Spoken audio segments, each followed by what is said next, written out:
Assalamualaikum warahmatullahi wabarakatuh, anak-anakku semua.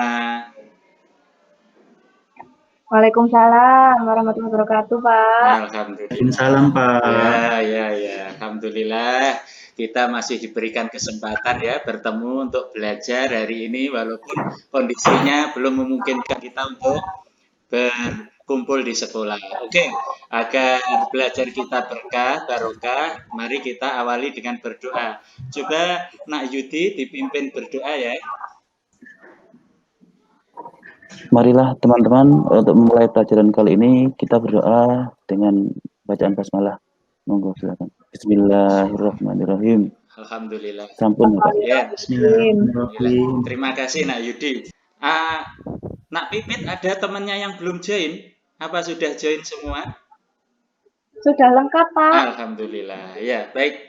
Seperti biasa, Bapak kemarin kan sudah menginstruksikan kalian untuk mengunduh bahan ajar, LKPD, dan materi di GC. Nah, sekarang memang pertemuan hari ini istimewa ya. Beda dengan yang lain, karena pada hari ini kita belajarnya berawal dari kasus dulu, dari masalah anak-anak yang akan kita pecahkan bersama-sama sambil belajar ke materi. Oke, langsung aja ya. Ngomong-ngomong ini sudah bulan Oktober ya, mau November kan sebentar lagi mau hujan. Kira-kira masalah kesehatan apa ya yang sering muncul ketika terjadi pergantian musim? Malaria, Pak. Tuh, malaria. Nak Medi dari mana kamu tahu penyakit malaria ini? Baca di Babe, Pak. Babe itu apa sih? Aplikasi. Oh,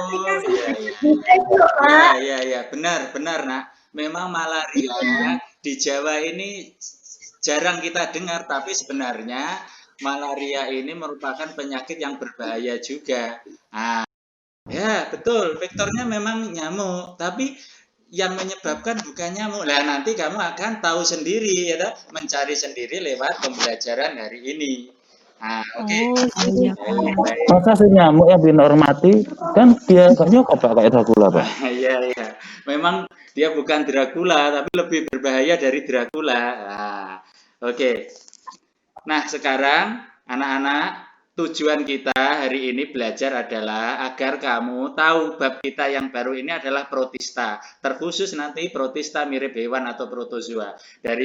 Kalau kamu sudah tahu, bisa mendeskripsikan, bisa menganalisis, dan yang penting lagi bisa tahu peranan dari protista atau protozoa itu. Nah, baik. Sekarang untuk selanjutnya kita masuk ya ke materi sebentar. Bapak akan memberikan pengantar tentang protista ini. Nah, sekarang coba dilihat ini PowerPoint-nya ini. Jadi protista kingdom, salah satu kingdom dari 5 kingdom. Apa saja yang akan dipelajari di bab ini? Itu ada semua di PowerPoint yang sudah Bapak kirim kemarin sama media ajar. Iya Pak, ini sudah ada Pak. Saya sudah lihat Pak. Pinter, bagus ya. Jadi aktif kalian. Nah, ini kelihatan ada protozoa seperti ini. Ya Pak, sudah. Kelihatan Pak. Itu memang iya Pak, gerak-gerak Pak protozoanya. Cocok.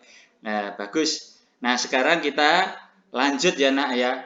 Ternyata nanti ada loh salah satu protozoa yang sering sekali dibicarakan oleh orang-orang, terutama saat ada ibu-ibu yang hamil. Nah, itu nanti yang akan kamu lihat atau pelajari di sini. Nah, sekarang lihat dulu video ini. Toksoplasma dapat mengakibatkan beberapa gejala dan risiko kesehatan bagi janin. Parasit yang menyebabkan penyakit ini dapat menginfeksi plasenta dan janin yang ada di dalam kandungan, sehingga dapat menyebabkan keguguran, kerusakan otak, dan dampak buruk lainnya. Nah, sekarang anak-anak, mari kita ke Google Classroom kelas kalian untuk berdiskusi di sana. Nanti di sana ada beberapa pertanyaan diskusi yang kalian harus diskusikan dengan kelompok. Kalau nanti saya akan kasih feedback atau masukan. Kalau ada yang kurang jelas nanti bisa ditanyakan, tapi kita ngetik ya, karena diskusinya secara online, tidak bisa langsung. Baik, mari sama-sama kita ke Google Classroom. Google Classroom. Ya Pak. Oke.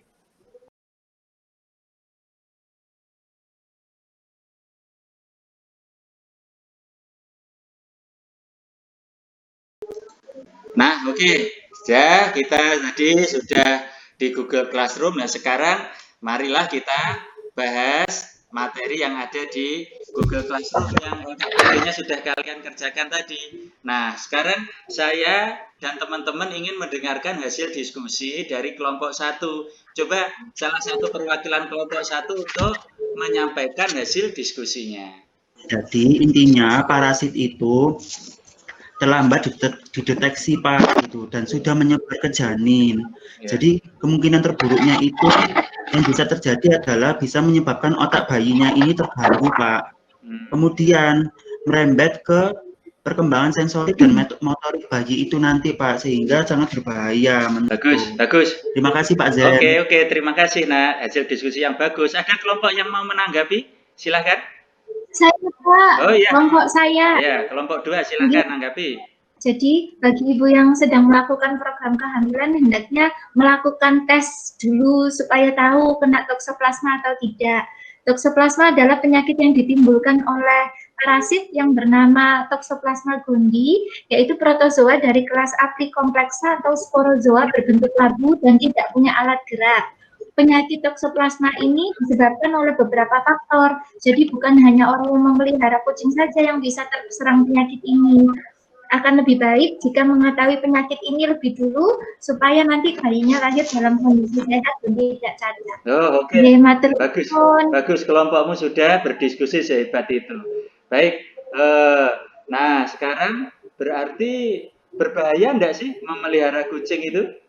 Nah, kan masalahnya bukan pada kucingnya, tapi pada protozoa yang menyebabkan tadi. Nah, oke, baik. Sekarang kita ke pendapat akhirnya dari Nak Pipit, coba. Apa pendapat akhirmu, Nak? Iya, Pak. Menurut saya, kalau misalnya melihara kucing belum tentu membahayakan, Pak. Nggak mesti itu yang membuat penyakitnya, Pak. Banyak faktor, Pak. Misalnya, nanti yang menyebabkan itu, misalnya kita makan daging mentah, yang buah-buahan yang tidak dicuci, kemudian atau meminum susu yang tidak atau belum dipasteurisasi gitu Pak. Jadi tidak mesti karena memelihara kucing itu berbahaya Pak menurut saya. Jadi nggak selalu karena disebabkan kotoran atau bulu kucing gitu sih Pak. Oh iya, bagus. Anak-anak Bapak ini bagus. Jadi mitos yang berkembang di masyarakat bisa kita pecahkan lewat tadi ya problemnya tadi. Jadi pembelajaran kita kan awalnya dari problem tadi. Memang benar, Nak, saya luruskan di sini bahwa penyebab toksoplasmosis itu bukan kucing. Kucing hanya perantara aja. Tapi ada protozoa dari Apicomplexa yaitu Toxoplasma gondii. Oke, nah sekarang tibalah kita di akhir pembelajaran. Tapi sebelumnya, coba Nak Yudi, kira-kira apa sih yang bisa kamu peroleh dari pelajaran kita hari ini?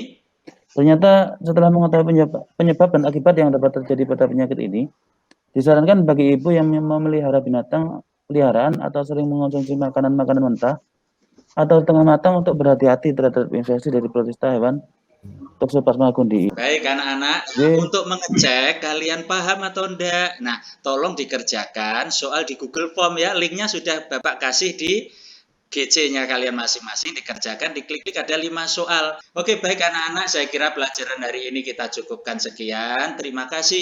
Jadi dari sini kita bisa ada hikmah lah belajar tentang materi ini. Untuk pertemuan yang akan datang, materinya tetap di protista, tapi protistanya beda, yaitu protista mirip tumbuhan dan protista mirip jamur.